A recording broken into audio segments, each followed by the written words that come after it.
It looks like we have our sponsor and speaker here, Mark. Great. Should we go ahead and get started? We're a couple minutes ahead of noon here. Yes, we're Okay. ready.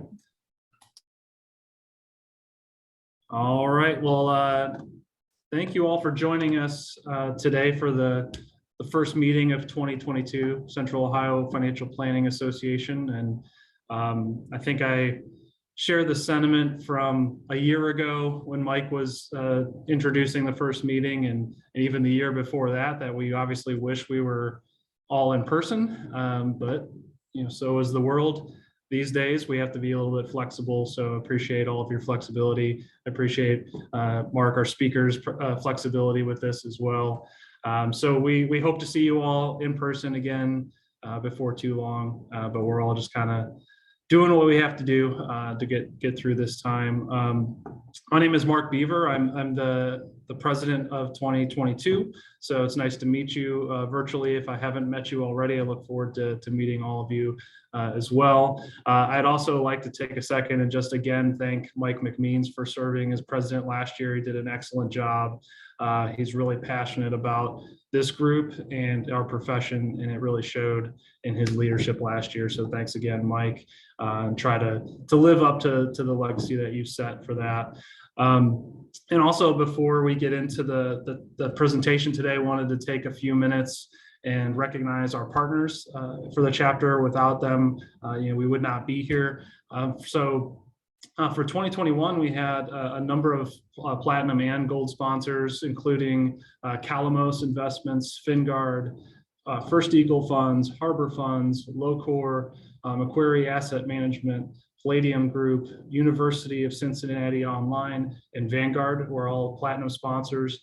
Gold sponsors, ARM CPAs, Capital Group, Diamond Hill, Lord Abbett, Nationwide Advisory Solutions, Park National Bank, and Symetra Financial. And I know a lot of you are in the process of getting signed up as 22 sponsors right now. So we look forward to hearing more from all of you this year, as well as Charles Schwab has signed up as a sponsor for this year. So thank you all again.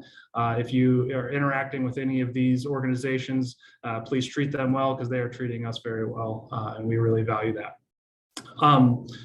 Also, a couple of chapter announcements to make. We are finalizing our board seats that are open. We have a couple of seats that are open right now. We have started to receive applications for those. If you're interested in applying for that, please reach out to me or Debbie Lee. We have set a deadline for those applications at the end of this week. They're not, really daunting applications. We just kind of want to know a little bit about you and why you're interested. And then we want to try to finalize that, the board seats by the end of the month, and we'll announce that and get ballots out to everybody to vote on that. So that's something that's happening right now. And then also mark your calendars for next month's meeting. It's February 8th. It'll be a breakfast meeting. The topic for that is planning for non-traditional relationships. We have speaker Amanda Strasberg from Carlisle, Patchen and Murphy. It's going to be a really interesting and relevant conversation. So mark your calendars for that. Hope to see you all there. We're obviously rooting for it to be in person, but we'll just have to kind of see what life throws our way here in the next couple of weeks. So that's going to be another good one. Debbie Lee, you said that we have our featured partner here today. Yes, I see Shane.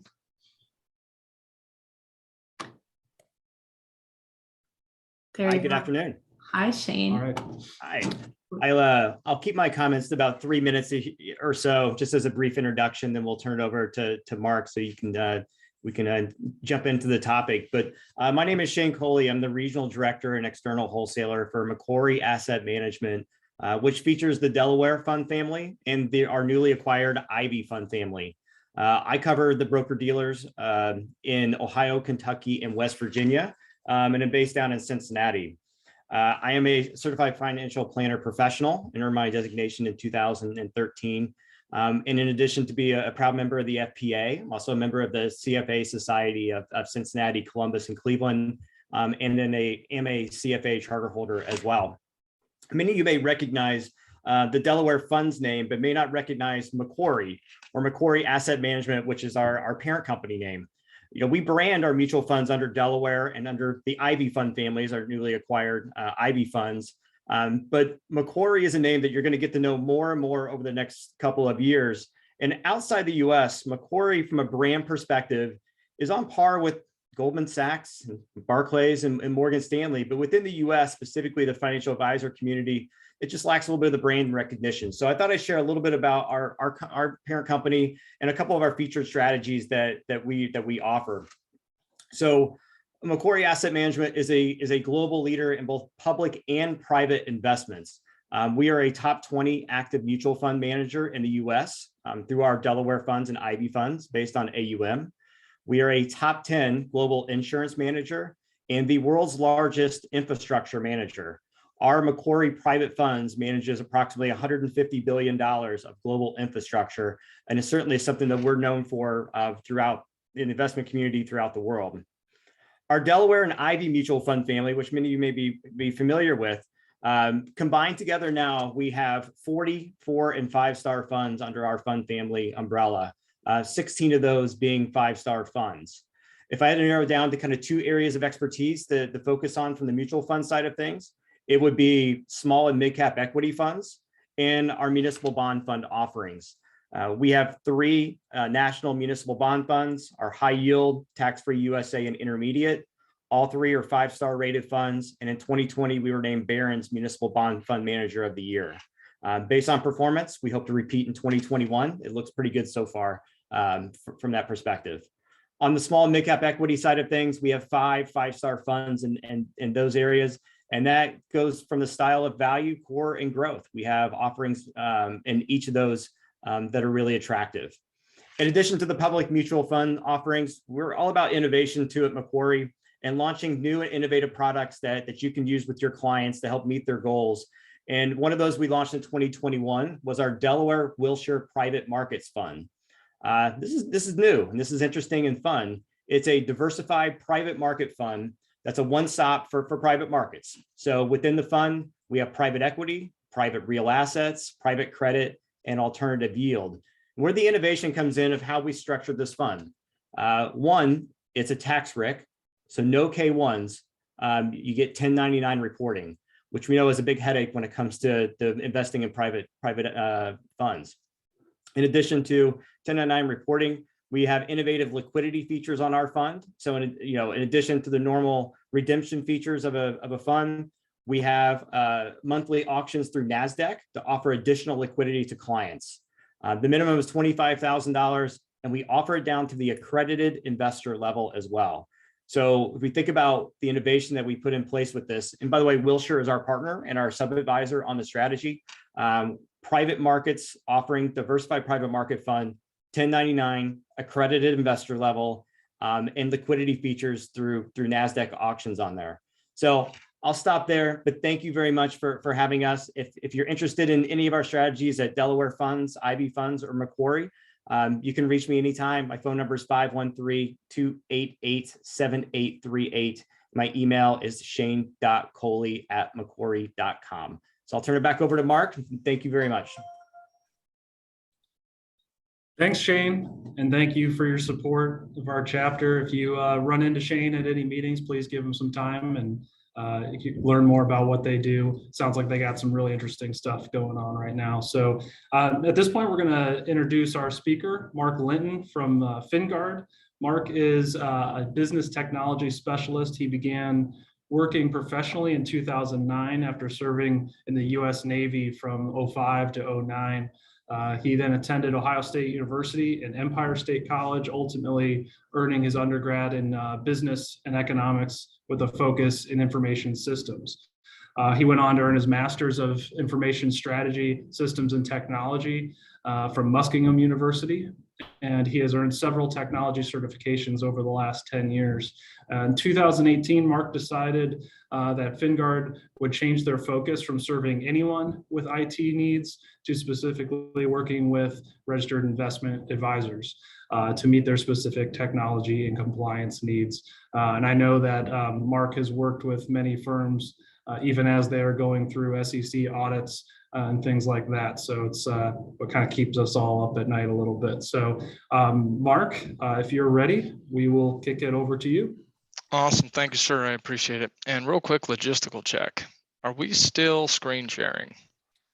Yes, and actually another thing I forgot to mention, just as a quick reminder, please keep your microphone muted and your screen turned off during the presentation. I think it is by default. But if you are at a point where you have a question, please unmute yourself and share your screen to do that, just as a quick reminder, and Mark will kind of facilitate that as we go. But yeah, your screen looks good. Awesome. Thank you, sir.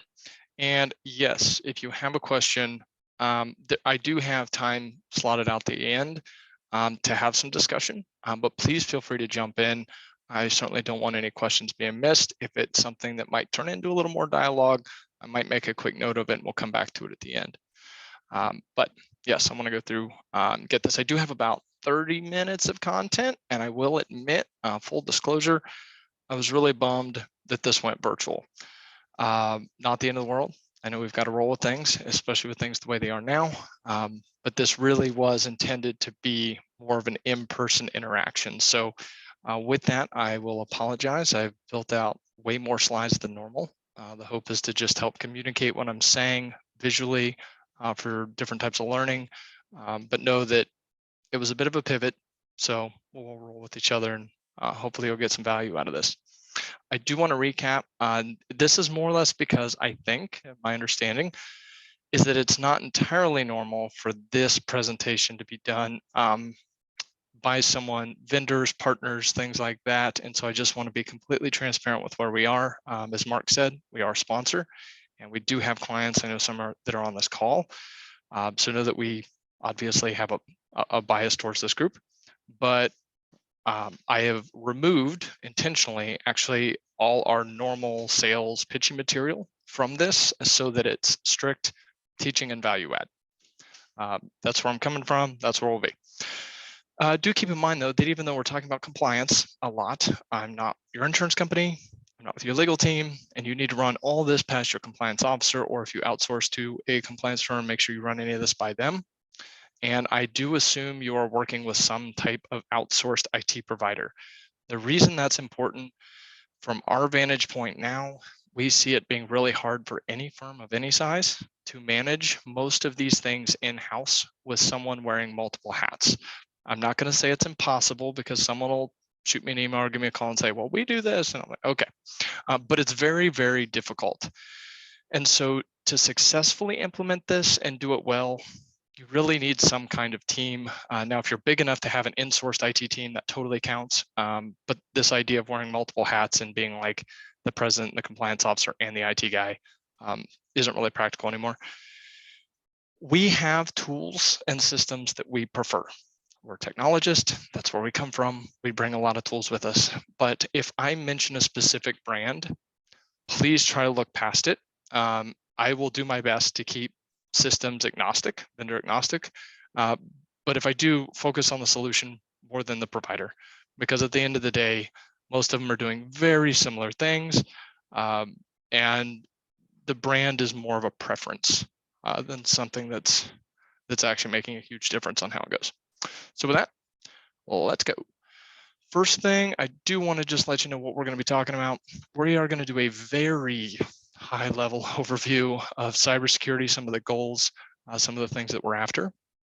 We will talk about what you should be looking for in a risk assessment and what you should consider if you're doing them on your own, which I suggest you do. We'll take a look at a number of frameworks that can assist you with this. We will talk about controls, how they can be implemented. I've got one example in here, but again, this was really designed to be more of an in-person discussion. So please bring your questions, or if you've got a tangible, practical scenario that you're working on, please bring it up. And then of course, we'll have some time for questions, but still feel free to jump in. First thing, we need a working definition of security. And so we're going to start with this one. There are many, and like most things you guys do, there's not always one definition or one way of seeing it. You as financial advisors have different ways you see the world, and your clients have different ways of seeing the world, and you've got to find the one that fits. But as a general rule, the idea here is we want to protect our digital assets from unauthorized access. That could be criminal. It could also be inside. So we don't want to get narrowed down into thinking we're only concerned with malicious actors from Russia. That is not the scope of what we're after. We want to protect everything we have, software, hardware, and data from any kind of unauthorized access. I have shared this one before, but I want to go over it here again because one, I like the slide.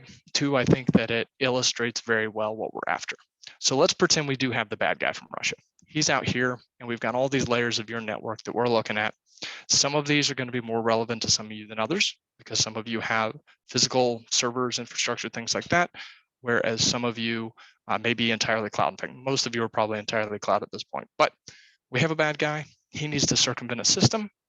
He's going to use email in this case, and then hope that a person clicks a link, opens an attachment, does something they shouldn't do. A good attacker is going to use that to compromise the endpoint, which could be a laptop, workstation, something of that nature. A good attacker will wait, see if they can snoop around in the network a little bit, pull that data back so that they can analyze it and position themselves for the next attack. So this whole position is just setting things up. Once they identify how they want to pull it off, they're going to try to spoof the identity of the person they compromised in the first place, get the data, and while they can make a couple of choices at this point, most of them just ship it off for sale. They won't get as much money, but it's a lot faster. So this is pretty much the worst case scenario that we're trying to avoid from a security point of view. Now, at this point, other than having a huge, perhaps legal mess on your hand, it doesn't really have anything to do with compliance. It's just security. The two overlap, but know that right now we're looking through the lens of security. This model, it's called the CIA Triad, was developed in the late 90s. And just as like a reference point, that's like when eBay went public and Google was founded. So it's been around a while. I would consider this model incomplete. You would not be able to take these few concepts and build a reliable model off of it. But as a teaching tool, and especially since this is more of an entry-level conversation around this, I think these are really good concepts because if you get them, you can get 90% of the way there and then just polish it off after that. So you can't really build your data security program off of it, but conceptually, super important. And the ideas are somewhat self-explanatory, and you can even apply them to different disciplines. So confidentiality means what it says. Is the data we have available to the people that need it and only the people that need it? Is it available when they need it? And is it reliable? Is the data accurate? As a very practical example, because I like practical examples, let's use an ATM. Now, full disclosure, I've never made a deposit using an ATM and I've never transferred money with an ATM. So I know you can do those things, but I've only ever withdrawn cash. If you use them more extensively, awesome. You go to the ATM and keep in mind this machine that is in a public space, accessible by almost anyone, has access to literally millions of bank accounts. Yet none of them are really at risk, even though it has access. It has the ability to get there. What you need when you walk up, if you want to make a transfer, a deposit, withdrawal, whatever, you're going to need your card, right? And you're also going to need your PIN. And by the way, I just remembered what that other poll would have been for. It would have been to see what this is an example of. And I'll just give the answer away. This is an example of multi-factor authentication. So if you've ever had to log into your CRM and then you got to put in a code that you were texted, same concept. Something you have, something you know, two different factors in order to do that transaction. What we're doing is we're trying to verify the authenticity of the login. Who is allowed to access a given account through the ATM? So even though the ATM has the ability to, does the user? Next, and this is obviously happening in the background, is the integrity check that the bank is doing to ensure that the changes you make or authorize using those credentials from the ATM actually get recorded to your bank account.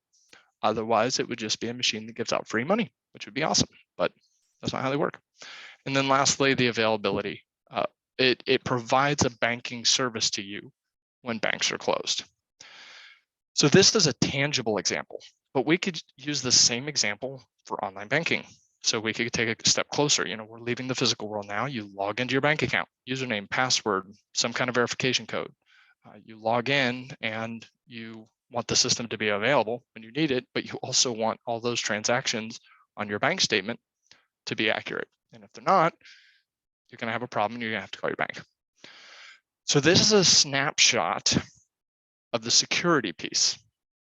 We don't want bad things happening to our data. We don't want the wrong person getting it, but we want to make sure the people that do need access to it always have access to it when they need it. So there's your security piece. Next step we have to address, of course, is the compliance part. And this can be especially frustrating in this sector. And there are a number of reasons for this, but I'll share with you some of the ones I've observed the most firsthand. First off, using a different framework like HIPAA or high-tech. Those are very clear legislative mandates. Now, I don't think they're very good for security or privacy, but they are clear in doing what they want them to do. If you're in healthcare and you fall under HIPAA legislation, some kind of billing or service billing, you're actually under the real law, then there's not a lot of questions as far as to what you're supposed to do. The legislation is actually written fairly clearly.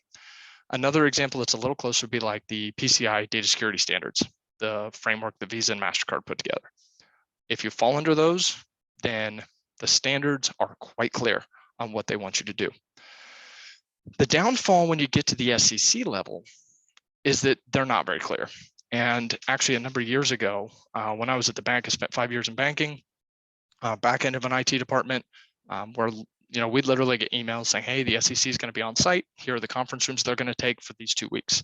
And they would come by and you'd have an internal auditor and an external auditor, and they'd be asking you things. They would ask you questions that just left you scratching your head, because in a lot of ways, now this was a number of years ago, they were guessing. They didn't really know what they needed to ask. And that made it very confusing and really frustrating, because there wasn't this like fixed framework you could always go back to.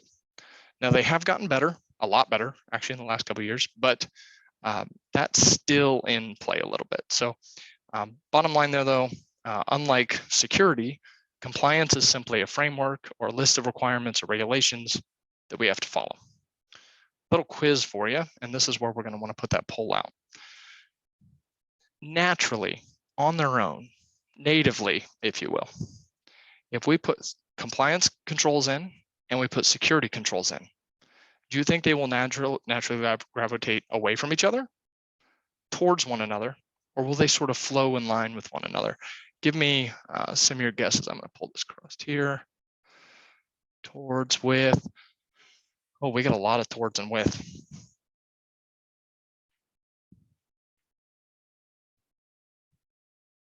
All right, we've got quite a few answers in here. Good. So about a fifth of you said away from, almost half said towards, and about 40% said with. Again, this is personal experience. And sometimes you got to step into, maybe look at this a little different. If you had a compliance department and all they did was compliance, and you had a security department or all they did was security, could you put these two departments together and would they work pretty well together? While I would like to say yes, towards each other is pretty much dead on arrival. This is the natural way you would think. They both have the same objectives. They're both trying to secure the confidentiality, availability, and integrity of data. Unfortunately, mostly due to the way the thinkers, the human side of it works, this doesn't play out very well. I would totally take this answer as a starting point, especially if you are in a larger organization that has well-established, well-disciplined, well-matured departments. This would be probably true for you. Off the ground running, if you're starting fresh or you haven't done this, they're pretty much going apart, because you're going to have one side of the brain saying, no, we have to prove all these things. We need this kind of reporting. We need this kind of controls. And then you're going to have another saying, no, technology is the answer. Tools are the answer. And it just gets a mix. Now, what I've seen happen quite a bit is actually kind of a combination of the two. They start together and then drift apart, with one big exception. If you have a strong leadership team with good department heads that know what they're doing and can facilitate and coordinate them well, you can keep them flowing either beside each other or even get them to work and go towards each other. But the key here is they don't do that by themselves.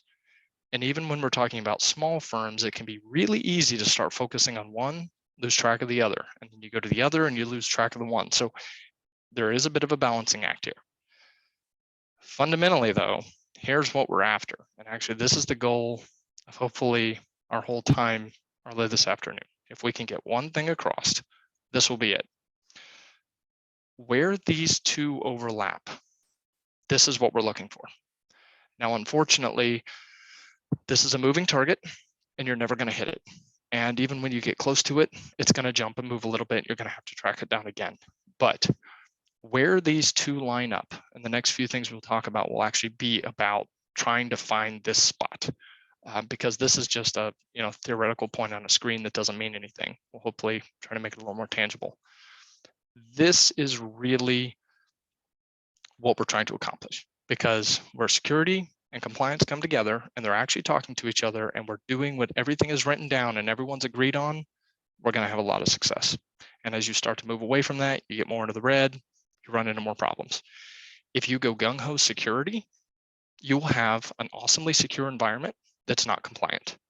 And if you gung-ho compliant, and we've seen this happen, I have not personally, we as in the security community, rock solid compliance. You can check every single box and you still get breached because you went so heavy on the compliance side, you forgot to actually do some of the work. So it may seem a little counterintuitive, roll with me on it, but this is where we want to be, right in the middle. I'm going to pause for a second. Do we have any questions yet?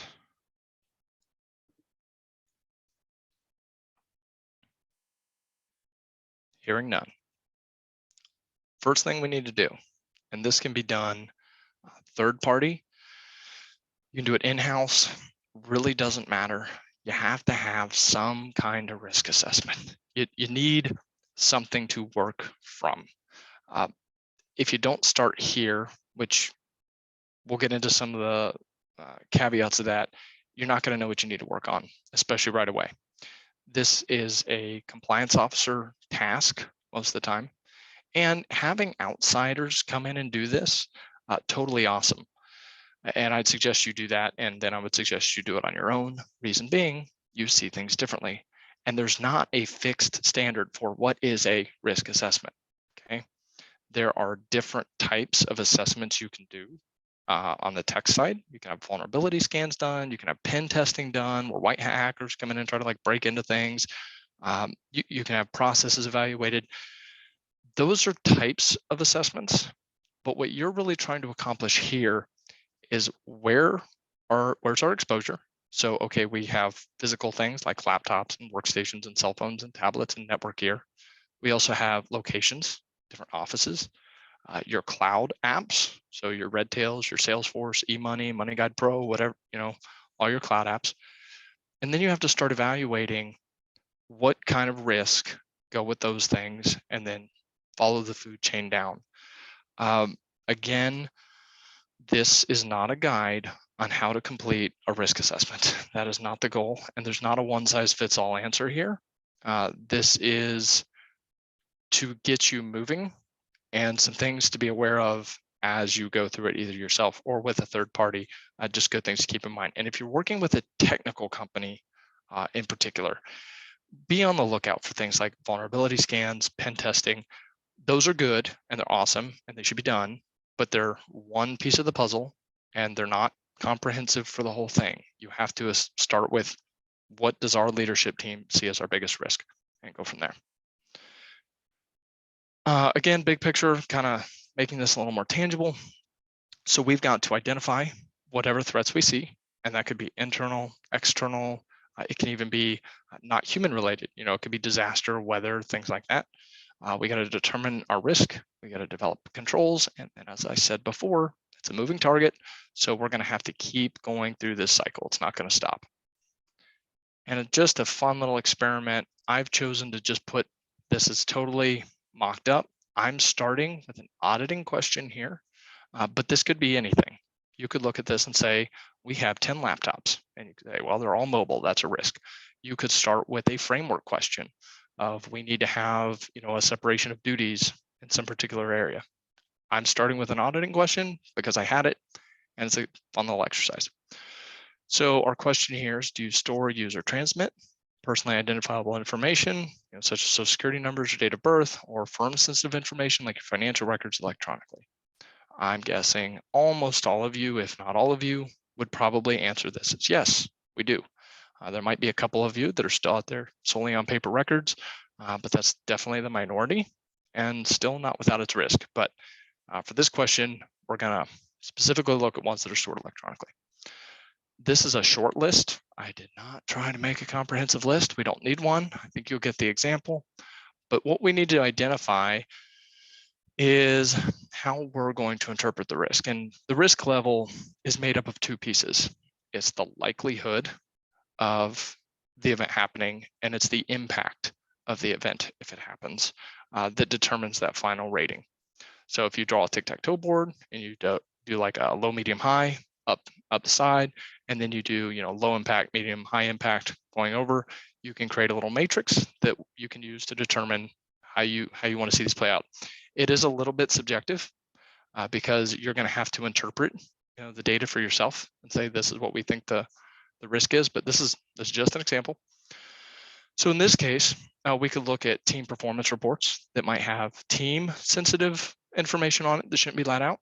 It might be in a cloud location like Dropbox, and we'll determine that, okay, it's a medium risk because it's not like social security numbers, but it's still got like their date of employment and their employee ID. It's not low risk, but there's something to it. And then of course, things all the way up like a social security number, bank account information, things like that might be stored in your CRM. So you're going to go through this with everything. It's going to be a big list. I've got a resource for you at the end that'll help, but you have to start with your inventory and you have to start somewhere. Now, in this case, I started with an audit question and I assumed we had an inventory ready that I knew where our data was actually being stored. So once we're done with this, the question is, what do we have to put in place in order to help mitigate this? For this example, I boiled it down to two very simple things. This could be a huge list, more on that later. But by simply putting in a user access policy, which is not a technical control at all, it's simply administrative, and restricting access to those systems based on who absolutely needs it, we can make our target go from here to here. We can never make our target disappear. We're always going to be a target. There's always going to be something, some automated system, maybe a person, but usually automated, trying to breach accounts at large. They're using automation and tools to just blow through as many as they can. It's a thing, but we can make the target smaller and we can make it harder to breach when it is hit. A couple quick ones we could add here would be take that cloud-based CRM, making sure 2 factors enabled, or restricting login based on where you're logging in from, things of that nature. So you can certainly go further, but this is a start. One super important thing you're going to have to keep in mind, and this is where most of the time there's going to be a fight between operations and compliance and IT, and it can get a little silly. But as you're putting these controls in, you're going to have to strike a balance, because if you go NSA level cybersecurity, who can still be breached, then the burden of accessing those systems is going to be so enormous that the risk is no longer even meaningful. Like, you would rather just take the risk. Scary example, not one of our clients, peer of mine was sharing with a client once. They were trying to get them to do some stuff on their environment and improve their cybersecurity posture a little bit. And the business owner just straight up told him, he's like, if we get breached, I would rather just pay the ransom or whatever the deal is than pay for cybersecurity. And that was his stance. And we're just kind of like, wow, that's not a very good place to be. Good news, it wasn't a financial company, so not a blemish on your industry, but that's where some people are. So as we push the risk down, we are always going to be pushing the burden up. Now that could just be money because we might need tools or services of some kind to manage that, or it could just be employee time. It's going to take people longer to sign in. It's going to take them longer to do things because we're increasing the amount of steps they have to go through to accomplish something. So there's going to be a tipping point. Again, pretty subjective. You're going to have to identify that risk on your own or with a partner or somebody and decide which one are we willing to accept and which ones can we not live with. And those are the ones you have to really push down and just accept the burden that comes with it. But these are always going to be tipping and fighting for each other. There's always going to be somebody unhappy. You just got to hit the point to where you as a leadership team are willing to accept it and move on. Any questions?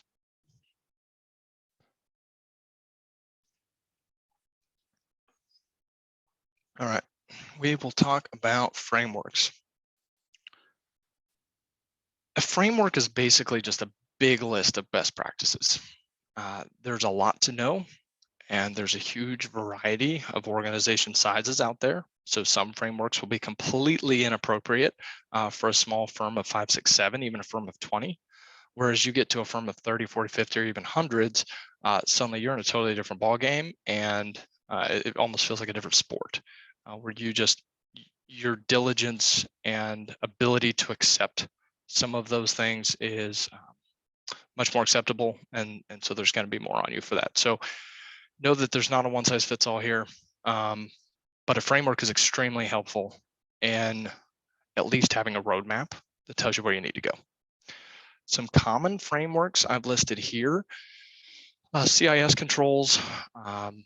Well, these are all popular, but in things you're going to see, especially the NIST ones, the National Institute of Standards and Technology, super popular. The cybersecurity framework is like their entry level, I don't want to say dumbed down, but very simplified framework for cybersecurity. Their 800.5.3 is very versatile. It can adapt. Now, the two at the bottom here, I mentioned earlier, the Securities and Exchange Commission it's not a framework. It's not even a set of standards. In fact, if you go to their website and look, they're basically just referencing other organizations. I haven't seen them reference the ISO or CIS as much. I've seen a lot of FINRA and a lot of NIST on there, though, depending on what you're reading and looking at. FINRA, a little different because they do have their own set of standards. So if you fall under FINRA, then you certainly have to comply with those. But know that the SEC in particular is basically pulling from all of these other standards and frameworks and making their own. That's mostly because they're completely outgunned. They don't have the means to really keep up with cybersecurity the way they would need to if they wanted to. FINRA's in a similar camp, and if you go look at the FINRA website, you will see a lot of references to NIST. If you download their checklist, which I'll give you a link to, NIST is all over that thing. They've basically pulled in all the controls that they see as really important for the financial sector and said, here you go. So they did some legwork for you. But again, like I mentioned in the beginning, this creates a lot of frustration and confusion because there isn't a set of standards. They're basically picking the things they want to focus on the most. So you could pick through and work on a really good framework, but it may not address one or two controls. Well, an SEC auditing office, in their examination period could be like, well, this is a control we want to focus on because we're seeing blah, blah, blah, blah, blah, whatever. And now you're not meeting it. Now, full disclosure, if you're following like an entire framework to the T, you're going to be able to pivot and cover those things super easy, super nimbly. And in fact, you may already have some of the things you need in place. You just have to report on a little different to get an answer to an audit question. But know that that stuff does happen. And it's really frustrating when it does because there's no way to see it coming. And I'm going to give you an example here. This is an actual SEC audit question. And the closest I can find to its NIST-based counterpart. There are several that are close, but I want to call out a couple of the differences in here, and we're going to go on to a deeper explanation here in a second. So they want you to provide a copy of your cybersecurity training policies and procedures. One, that's super broad. I would almost consider that dragnet fishing, where they're just looking for stuff. So they, cast a really big net, get you to send them all kinds of stuff so that they can go through it and nitpick. The NIST side, one, you should know that this IDGV1 is this line was taken out of a framework with hundreds of controls. So it's a little bit out of context in this, but again, it's the closest I could find to match theirs. But the thing that the NIST cybersecurity framework, the CSF does, they list everywhere they reference that control in other frameworks to see why it's important. And just as a little pro tip, as you look down this list, the more references you see to one, the more important it is, because that means it's in more frameworks. So more eyes, more people have seen it and said, this is a good framework. We need it. It's important. It's valid. Everyone should be having this. Not just if you're finance, you could be running a paint company, mechanic, whatever you're doing. If you have a computer, this is a good standard. And just in case you're curious, there are a couple frameworks here that I have listed under here that I did not mention in the beginning. One in particular I want to throw out is COBIT. COBIT is a very good framework by ISACA, but it's not very relevant for smaller operations. In fact, I think they say their smallest is like 30 team members or more. But as I read it and compare it with other options, it's probably more like 75 or 100 people before you can really successfully implement it. It's just very heavy-handed. It's very thorough. And some of these other options are a little more tangible while you're small. So these types of tiny differences, when thrown in with a huge letter of questions they're asking you, especially with their new remote audit, where they can just send you a big list of questions and you've got to answer them or send the documents back, really start to compile by the time you get to, question 50, 60, 70, 80. It can really start to drive you nuts if you were focused on one and now they're asking you out of another. So just keep that in mind. Here's another example, and this is more of an extensive answer of how you would want to approach a question like this and some of the things you might need. So for one, this question covers multiple framework questions. You would not normally see all of these things piled in. So some examples here. We want policies, procedures, and standards. So you saw that on one question. But they're also asking for both advisor issued and personal devices. You will often see those split up because corporate owned and personal owned, but business use is generally treated separately and addressed separately. And most often as personal devices anyway.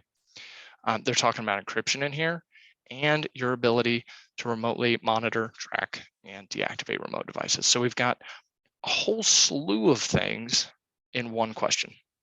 So I can't tell you, off the cuff, well, what kind of reports would they want, or what kind of evidence would they want to see? How would they want it presented?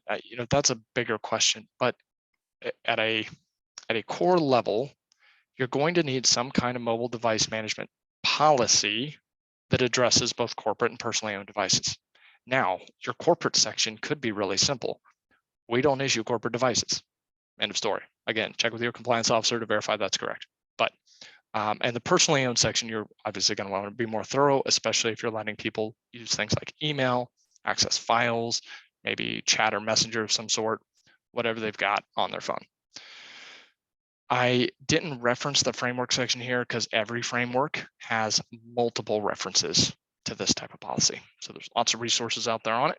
But at the end of the day, you're going to need more than just a policy.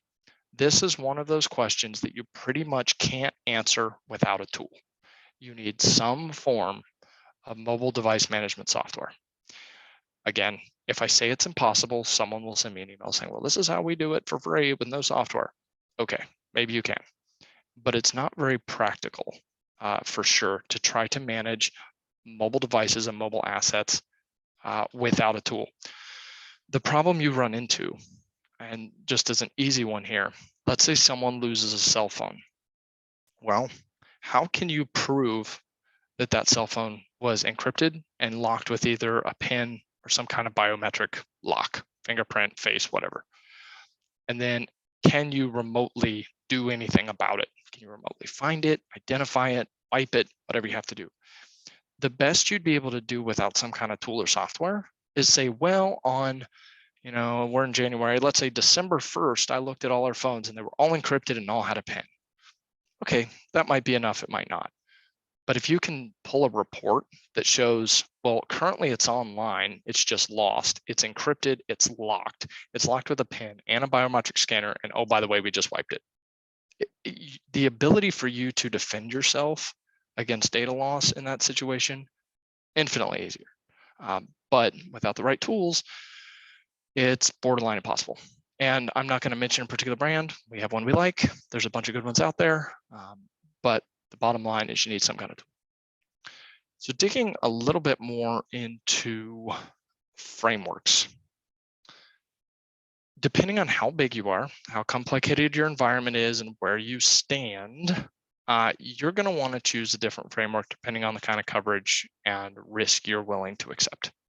Coverage you need, risk you're willing to accept. You can see here, I've mentioned a lot, the cybersecurity framework, the CSF.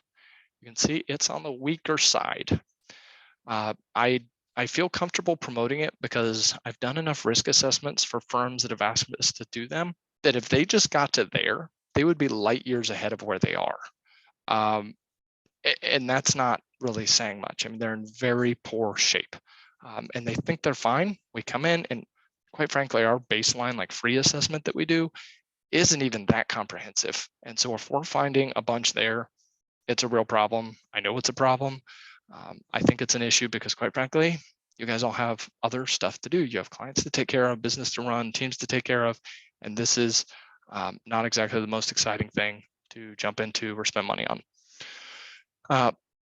So getting started with the cybersecurity framework, excellent option. If you're a little more developed or your IT program is a little more mature, starting out with the NIST 800-53 is awesome because it's got baselines. And so it's actually divided up into sections based on how many controls you want. And so you can actually grow with one framework and just start it low, address all those controls, move on, move on, move on. Now, not all controls from any of these are going to be relevant to everybody.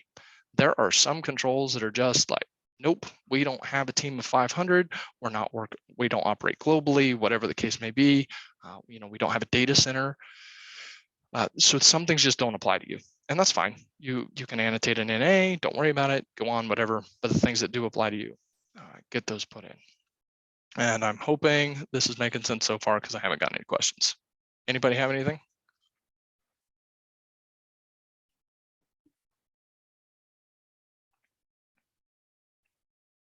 All right.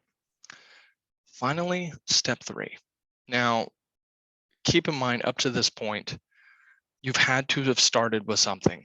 You either had to start with your framework questions, audit questions, an inventory where your leadership team is just assessing risk. You had to start somewhere.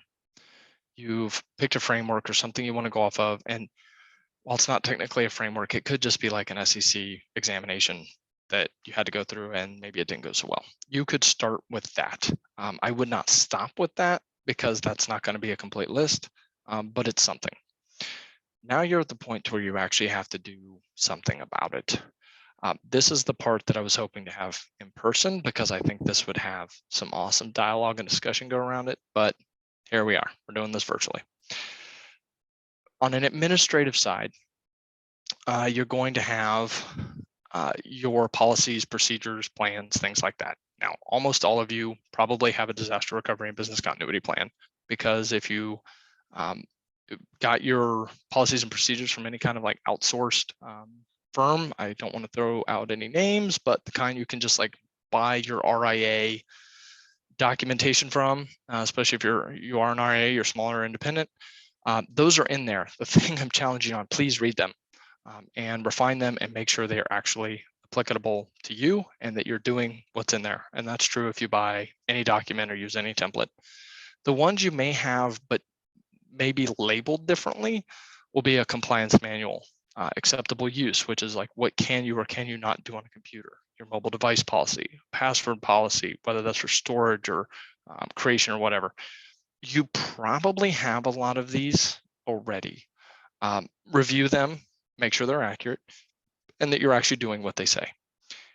In my experience at the bank, if we did not have a policy on something and we were dinged on it, usually as long as we had some kind of remediation plan, within a given time frame to fix it, there wasn't even hardly a ding. It was just a comment of, hey, fix this. If they found something in a policy though that we weren't doing, like, it says we're doing XYZ or we won't do XYZ, and then we were or weren't, those were usually not met very favorably. And it usually just put everybody in a bad mood. So be sure when you're reviewing things, it's actually happening and that you can prove it. Sometimes you may think as a leader, like, oh yeah, of course we're doing that. But can you run a report and actually show that you're doing that and really challenge yourself on it? On the other side, of course, we have our security or our technical side. So do you have all of your infrastructure configured the way it should be? Is it properly backed up? Are you filtering the things you should? Do you have the right tools in place? Keeping in mind that the technical is going to follow the administrative's lead. If you have the technical leading, not saying it won't work, because sometimes we do try to edge our clients a certain direction. And so sometimes we as a technical firm will try to lead on, but you really need to make sure the administrative side is written so that everyone has a clear guardrail or guidepost to go off of. It's very helpful, not just from a communication standpoint, but actually making sure the right things are done for you with the level of risk that you're willing to accept. I'm going to do another audit question here. We're going to kind of go through the whole thing, and we're kind of recapping here too, but we're going to go through the whole thing. So audit question, real audit question, by the way. Provide a copy of the advisor's written plan that addresses prevention, detection, mitigation of the effects of a cybersecurity incident or the recovery from the incident. And then they want you to include any policies you have for addressing the losses, including the intrusion impacting clients. Okay, so this is a very big question that you would not only provide some reports for, but you would probably provide a write-up, your policy and explaining like, this is how we do it. I am only going to pull out, again, one standard because there are many. And this is a good one because you can see all the supporting frameworks that reference this one statement. Are identities and credentials issued, managed, verified, revoked, and audited for authorized devices, users, and processes? This one is huge. If you're not doing this, you really have no way of knowing whether you've been breached or not. Because if you have some kind of breach, intentional or accidental, directly by some kind of nefarious person or just an automated system trying to break into stuff, you don't know. There's no way for you to know because you're not going through all the logs and checking and reading this stuff all the time. You just can't. You need tools and processes in place to assist you with this task. Now, some of those are HR focused. And so like lifecycle management here. So you're onboarding a new team member. Okay, your HR team that's bringing the person on and your IT team work together to make sure that account's provisioned and turned over correctly. And likewise, if someone leaves, HR and IT work together again to make sure that that account is removed. So not having a bunch of stray accounts out there. But then while it's in use, your IT team needs some kind of tool or system to actually see, well, where's it logging in from? If you get a successful login from Croatia, do you have a team member traveling, or were they using a VPN, or is this something completely different? If you don't have the right alerts in place, you're never going to know.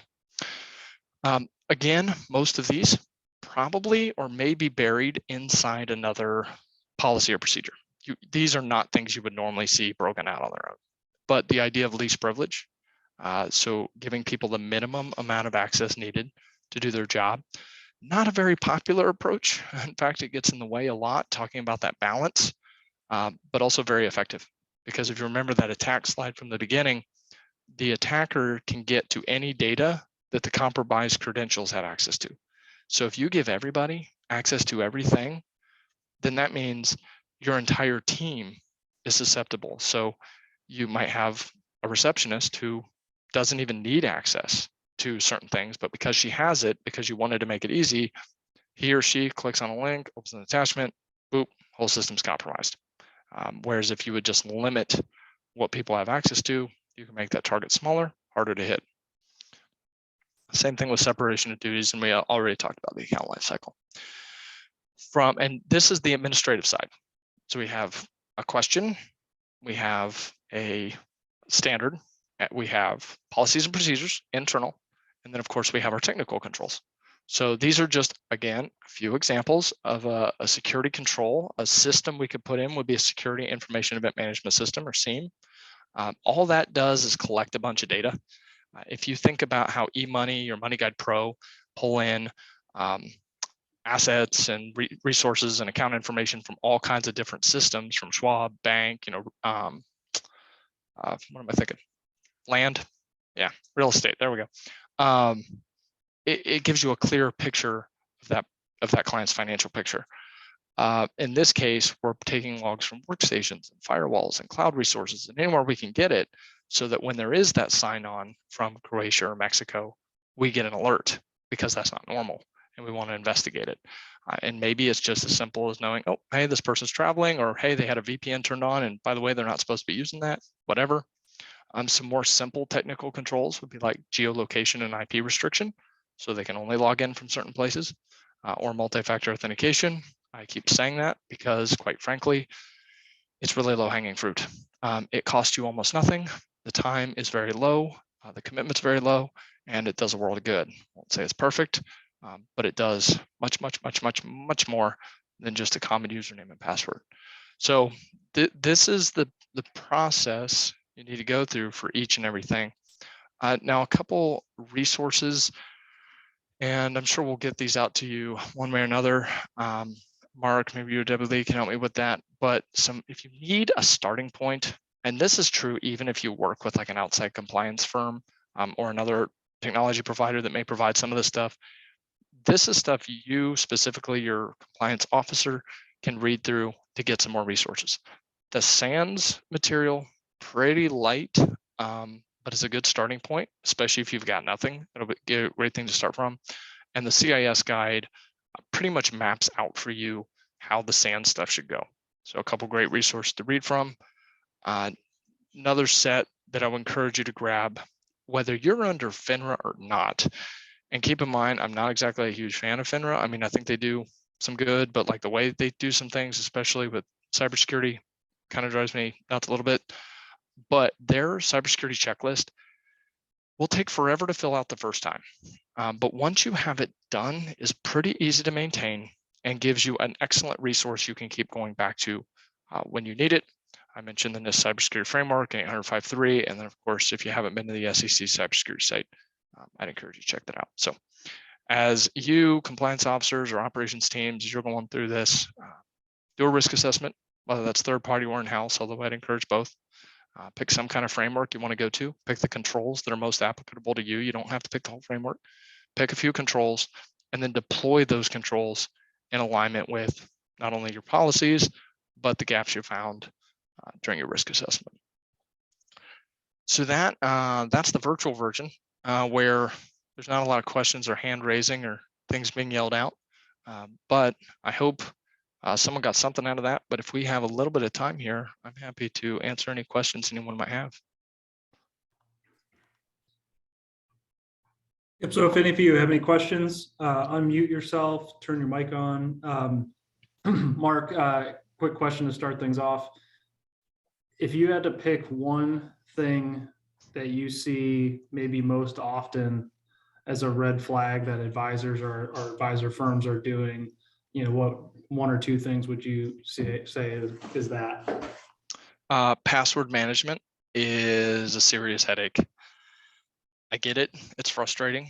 One of the biggest discrepancies we see is actually between leadership and operations teams. Is even if they have the tools in place, somebody's writing them down somewhere or reusing them. And so that's a huge risk. The other one, and this is more of both technical and administrative related to multi-factor, is things like ghost accounts, what we'd call shadow IT, where someone signs up for something you don't know about. They may just poke around with it, use a trial for it, whatever, no big deal. But they use the same, your work email and a common password they've used before. And then that site years down the road gets breached, but they're still using the same credentials, and then it leads to a bigger problem. So password management, definitely a struggle, along with, again, not always knowing what's out there and having a good clean inventory of it.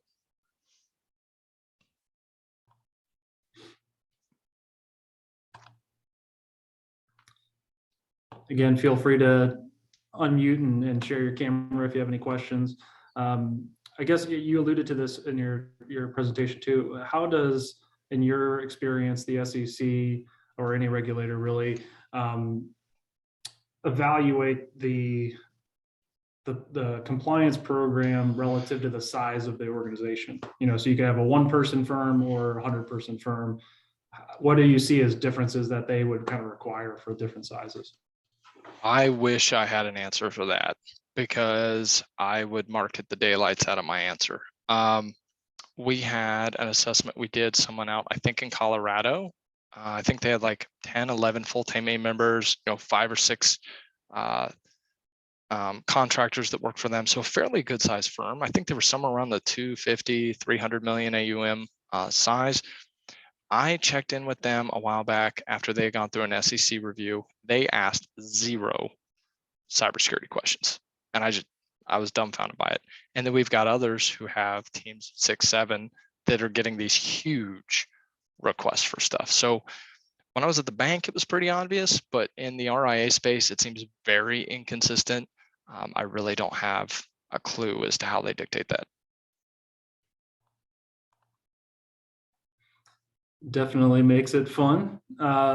Anybody else, kind of last call for questions for Mark?